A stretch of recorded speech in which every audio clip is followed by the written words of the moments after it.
Seb de réitérer son titre de l'an passé, mais Ekström a l'air survolté. Ça va pas être facile.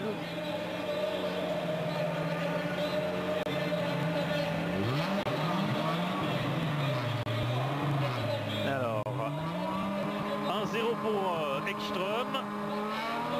Sébastien Loeb a la pression. C'est à lui de jouer. Bon, il est jamais aussi bon que quand il a de la pression, mais là ça va pas être facile. Hein. Et il y a toujours de la fumée. Voilà, c'est parti. Et encore un bon départ d'Ekström, qui cette fois-ci est au volant de la voiture qu'il maîtrise a priori le mieux. Oui.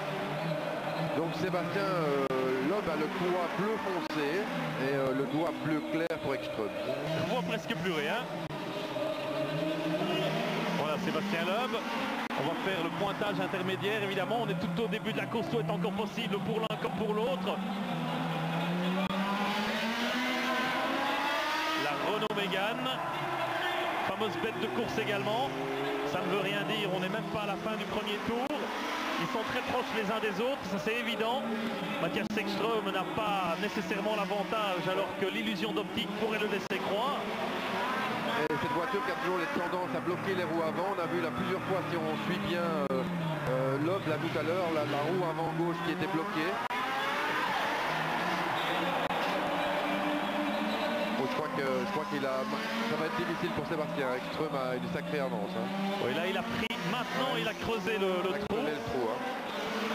Voilà, regardez, top. Ah oui, là il a fait un gros avantage, 3 secondes 6, c'est énorme, hein, c'est un gouffre. Et Sébastien Loeb le disait, c'est une voiture là que je maîtrise beaucoup moins. Bon, maintenant on peut peut-être dire sans lui trouver d'excuses, parce que chapeau Mathias Ekström pour ce qu'il fait, mais que peut-être que l'épaule commence un peu à faire souffrir Sébastien aussi. C'est pas impossible, je veux pas à tout prix, mais je me demande s'il n'a pas un petit souci, parce que ses roues bloquent vraiment beaucoup devant. À chaque freinage, il a la roue avant qui bloque. Donc je ne sais pas, on va voir. Mais en tout cas, Mathias Ekström fait du super boulot, le Suédois. Oui, c'est magnifique ce qu'il fait. Chapeau à lui, qui venait là de nulle part. Il venait des huitièmes de finale qu'il n'a pas dû disputer puisque les Américains n'étaient pas tous présents. Oui, il n'était pas transcendant du tout, j'allais dire, dans la course des nations. Et là, il s'est bien révélé lors de cette course individuelle. Il a battu Schneider, le champion DTM. Il a battu Kovalainen, le prochain pilote Renault. Il a battu le triple champion de Chamcar Bourdet. Maintenant il risque de battre le triple champion du monde de rallye. Voilà, c'est fait. Mathias Ekström est le champion des champions. Tout à fait. Bravo à lui. Et il succède à qui? Eh bien à Sébastien Loeb. Ouais, ben voilà, il a fait le même écart dans le deuxième tour que dans le premier. Je pense que une très grosse différence. Bravo vraiment à Mathias Ekström. C'est dommage dans un sens que Seb n'ait pas gagné avec l'Axara, parce qu'on aurait eu... Mais je me demande si c'est pas au meilleur des 3 manches. Oui, mais est-ce qu'il y aura une troisième manche? Oui, que c'est au meilleur des 3 manches. Ah, d'accord.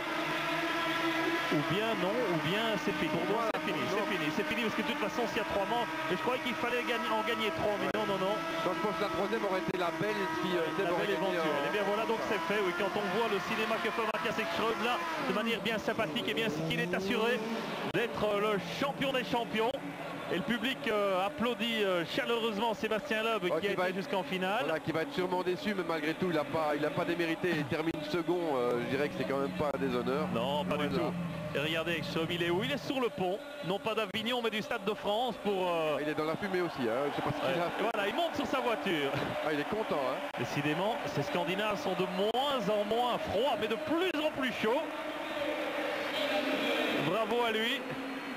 Mathias Ekström, chapeau, hein. Ouais, chapeau, vraiment, il a vraiment fait un beau vainqueur. Donc on aura eu pour les 3... Donc on pense que finalement ça s'est joué à très peu, parce qu'il bat en quart de finale Kovalainen si je me rappelle, de 2/10 millième ou 2/10 millième. Enfin, ça s'est tenu à ça, c'est comme quoi incroyable. Ah oui. Donc les 3 courses des champions qui auront eu lieu au Stade de France auront vu en 2004 la victoire de Heikki Kovalainen, un Finlandais. En 2005, la victoire de Sébastien Loeb, un Français.